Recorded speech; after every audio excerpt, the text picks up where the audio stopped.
जो कुछ कुरीतियां हैं, अब हलाला, इज्जत, बहुविवाह, बाल विवाह, 3 तलाक आदि जो कुप्रथाएं हैं, उन पर पूरी तरह से रोक लगाई जा सकेगी। हमारे मीडिया के मित्र मुझे बीच में, मैं दिल्ली के चुनाव में था तो वहां मुझसे मिलने आए थे, तो कुछ लोगों ने मुझसे प्रश्न किया था ऑन कैमरा कि आपने इसमें से जनजातियों को अलग कर दिया है, तो ये समान नागरिक संहिता कैसे है? अब मैं थोड़ा टेक्निकल भी हो गया आप लोगों के साथ, बहुत ज्यादा नहीं, लेकिन फिर भी, क्योंकि आप लोगों को तो लिखना पढ़ना होता है और सब बनाना होता है, वो फेस तो हम ही लोगों को करना होता है, जवाब हमको ही देना होता है। तो हमने संविधान के अनुच्छेद 342 के अंतर्गत वर्णित हमारी अनुसूचित जनजातियों को इस संहिता से बाहर रखा है, जिससे कि उन जनजातियों का और उनके रीति रिवाजों का संरक्षण किया जा सके। और वैसे हमारी ड्राफ्ट कमेटी जब उनके पास गई थी तो उन्होंने कहा था उस समय कि हमारी जो पहले इस प्रकार की जो भी बातें थी, अब हम उस तरह से नहीं है मतलब, लेकिन फिर भी अगर हमको कुछ समय दे दिया जाए तो भारत के संविधान में जो विशेष उनको प्रिविलेज मिला हुआ है, उसी के अनुरूप ये ड्राफ्ट बनाते समय ड्राफ्ट कमेटी ने उसका ड्राफ्ट में उन सभी प्रावधानों को किया है। भाइयों बहनों, आज के इस अवसर पर मैं पुनः स्पष्ट करना चाहूंगा कि समान नागरिक संहिता किसी भी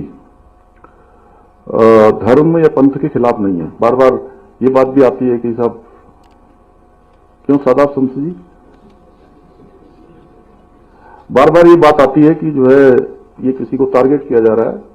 ये किसी को टारगेट करने जैसी कोई बात नहीं है। ये समाज की जो कुप्रथाएं हैं उनको मिटाकर सभी नागरिकों को समानता से समरसता स्थापित करने का एक कानूनी प्रयास है, और इस कानून के माध्यम से किसी भी धर्म की मूल मान्यताओं और प्रथाओं को नहीं बदला गया है, केवल कुप्रथाओं को दूर किया गया है। यही कारण है कि विश्व के प्रमुख मुस्लिम देशों में सहित दुनिया के सभी सभ्य देशों में पहले से ही समान नागरिक संहिता लागू है। ये शायद कम लोगों को जानकारी होगी।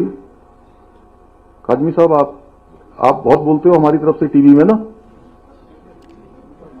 आप लोग सब इनको सुनते होंगे। काजमी साहब को, मुफ्ती मोहम्मद कासमी साहब हैं ये हमारे, तो ये आपको बार बार पक्ष रखना पड़ता है, सादाब जी को रखना पड़ता है, अन्य लोगों को रखना पड़ता है। तो ये पूरे मुस्लिम देशों सहित दुनिया के अधिकांश देशों में ये संहिता लागू है। इस कानून द्वारा सभी धर्मों के लोगों के लिए विवाह और विवाह विच्छेद तो समझ गए ना,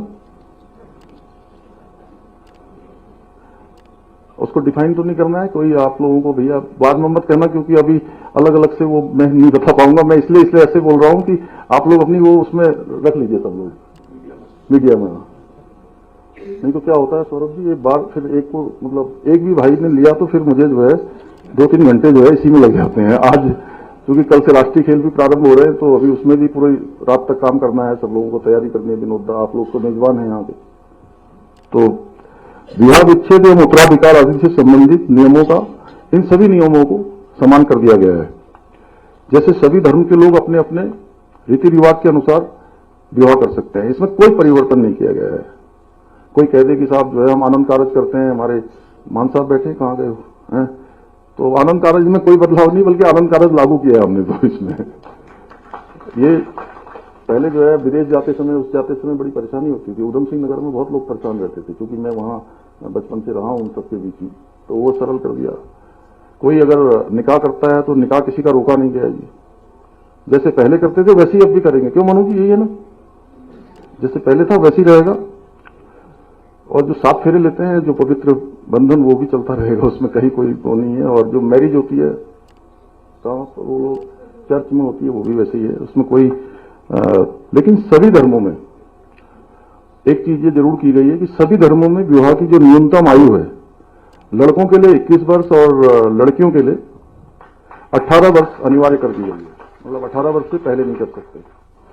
वहीं दूसरी ओर सभी धर्मों में पति पत्नी को विवाह विच्छेद के पश्चात समान अधिकार देने के साथ ही पति या पत्नी के जीवित रहते हुए दूसरे विवाह को पूर्णतः प्रतिबंधित कर दिया गया है।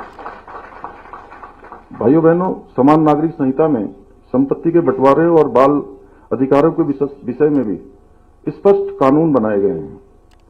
इन कानूनों के अंतर्गत सभी धर्म और समुदाय में बेटी को भी संपत्ति में समान अधिकार प्रदान कर दिए गए हैं। इसके साथ ही संपत्ति के अधिकार में बच्चों में क्या कोई दिक्कत है? इसके साथ ही संपत्ति के अधिकार में बच्चों में भी किसी प्रकार का भेद नहीं किया गया है। अर्थात प्राकृतिक संबंधों के आधार पर जन्मे, सहायक विधियों द्वारा जन्मे या लिव इन रिलेशनशिप आदि संबंधों द्वारा जन्मे बच्चों को भी संपत्ति में बराबर अधिकार माना जाएगा। वहीं दूसरी ओर किसी भी व्यक्ति की मृत्यु होने के पश्चात उसकी संपत्ति को लेकर परिवार के सदस्यों के बीच किसी प्रकार के मतभेद की स्थिति उत्पन्न न हो, इसके लिए मृतक की संपत्ति पर उसकी पत्नी, बच्चों एवं माता पिता को भी समान अधिकार प्रदान किया गया है। भाइयों बहनों, वर्तमान समय को देखते हुए युवक और युवतियों की सुरक्षा सुनिश्चित करने एवं युवाओं को सामाजिक समस्याओं से बचाने के उद्देश्य से इस कानून में लिव इन रिलेशनशिप के लिए पंजीकरण अनिवार्य किया गया है। पंजीकरण कराने वाले युगल की सूचना रजिस्ट्रार उनके माता पिता या अभिभावक को देगा। ये जानकारी पूर्णतः गोपनीय रखी जाएगी। इसके साथ ही लिव इन के दौरान जन्मे बच्चों को भी उस युगल का बच्चा ही माना जाएगा और उस बच्चे को जैविक संतान के समान समस्त अधिकार प्राप्त होंगे। इसके साथ ही इस कानून के माध्यम से जन्म एवं मृत्यु के पंजीकरण की भांति विवाह और विवाह विच्छेद दोनों का पंजीकरण भी किया जा सकेगा। हाँ, एक बात हमारे में मीडिया के मित्र बार बार ये एक प्रश्न और करते हैं कि ये लिव इन रिलेशनशिप में आपने उनके बेडरूम तक चले गए हैं, आपने उनकी निजता को समाप्त किया है। मैं बताना चाहता हूं कि हमारा उद्देश्य बिल्कुल भी किसी की निजता को समाप्त करना नहीं है। हमारा उद्देश्य केवल और केवल उनके जीवन की सुरक्षा सबसे पहली प्राथमिकता है। क्योंकि जब लिव इन रिलेशनशिप में जब वो रहते हैं तो बहुत आपस में उनका अच्छा संबंध होता है, लेकिन साथ में रहते हुए कई बार संबंध खराब हो जाते हैं और संबंध खराब होने के बाद मारपीट होती है, हिंसक घटनाएं होती हैं और बहुत बार इसमें हत्याएं भी हुई हैं। आप सबको दिल्ली का एक 2022 का एक केस हुआ था, श्रद्धा वालकर और आफ्ताब, जिसमें 300 लीटर के फ्रिज में श्रद्धा वालकर को काट के उसको डाल दिया गया था। इसलिए हमारा यह भी उद्देश्य है कि अब कोई भी श्रद्धा वालकर जैसी किसी भी बेटी के साथ, किसी भी बहन के साथ कोई आफ्ताब इस प्रकार की हैवानियत न कर सके। इसलिए हमने ये सब प्रावधान किए हैं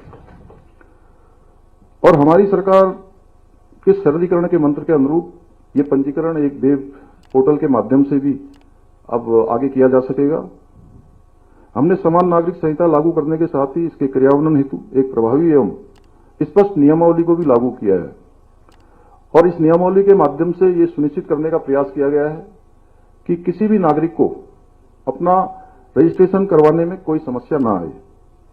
भाइयों बहनों, मुझे इस बात का भी आज गर्व है कि जनसंघ के समय से, देश की आजादी के बाद से ही हमारी पार्टी ने जितने भी वैचारिक संकल्प रखे थे देश के समक्ष, वो चाहे कश्मीर से धारा 370 समाप्त करना हो, 3 तलाक समाप्त करना हो, सीएए का कानून लागू करना हो या भगवान राम की जन्मभूमि अयोध्या में भव्य और दिव्य मंदिर बनवाना हो, आदरणीय प्रधानमंत्री श्री नरेंद्र मोदी जी के नेतृत्व में हम उन सभी संकल्पों को पूर्ण करने में सफल हुए हैं और केवल एक समान नागरिक संहिता का संकल्प बचा था, जिसे आज हमने उत्तराखंड में लागू करके इस संकल्प को पूर्ण करने की दिशा में भी अपने कदम बढ़ा दिए हैं। मैं आज के इस अवसर पर यह भी घोषणा करना चाहता हूं कि उत्तराखंड में अब 27 जनवरी का दिन समान नागरिक संहिता दिवस के रूप में मनाया जाएगा। भाइयों बहनों, जिस प्रकार से पतित पावनी मां गंगा देवभूमि उत्तराखंड से निकलकर पूरे देश भारत को अपने पवित्र जल से अभिषेचित करती है, जल और जीवन देने का काम करती है, उसी प्रकार से ये उत्तराखंड से निकलने वाली समान नागरिक संहिता की गंगा भी ये समृद्ध धारा देश के सभी देशवासियों को निकट भविष्य में आगे बढ़ने के लिए प्रेरित करेगी, सभी को लाभ देगी। इन्हीं शब्दों के साथ एक बार फिर से मैं आदरणीय प्रधानमंत्री जी का और आदरणीय गृह मंत्री जी का हृदय से धन्यवाद करते हुए आप सबका, इतनी बड़ी संख्या में आप सब आए, आप सब लोगों ने भाग लिया और ध्यान से सारी बातों को सुना है, आपके माध्यम से जन जन तक जाएंगी। और मैंने आज ये भी कहा है कि राज्य के अंदर मुख्य सचिव महोदया बैठी हैं, राज्य के अंदर इसमें वाद विवाद की प्रतियोगिताएं हों, हमारे विश्वविद्यालय, विद्यालय, सभी जगह हमारा पुलिस डिपार्टमेंट, क्योंकि डीजीपी साहब को मैंने बताया है कि वो भी इसमें इनिशिएटिव लेके सबको जो है बताएंगे कि आखिर चूंकि क्या है कि अब आज लागू हुआ है तो निश्चित रूप से सबको इसका लाभ मिलना है, अंततः जन जन का ये कानून बनना है, तो इसलिए हमको इस प्रकार के इनिशिएटिव भी लेने